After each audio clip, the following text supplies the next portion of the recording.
Marriage লাইফে mother in law আর daughter in লর সাথে ঝামেলা, সেই কারণে অধিকাংশ দাম্পত্য জীবনে প্রবলেম। তো কারোর বাচ্চাটে যদি মুনের ট্রাইনে ভেনাস এবং সেই সাথে সাথে স্যাটার্ন থাকে কেমন হয় দেখুন।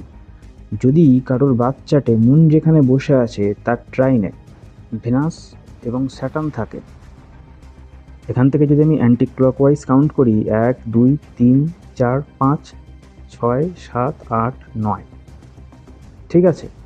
মুন যে কোনো জায়গায় থাকতে পারে।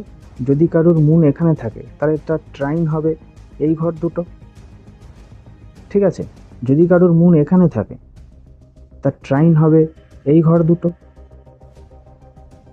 মোটামুটি মুন থেকে অ্যান্টি ক্লকওয়াইজ গুনতে হবে 5 ঘর এবং 9 ঘর।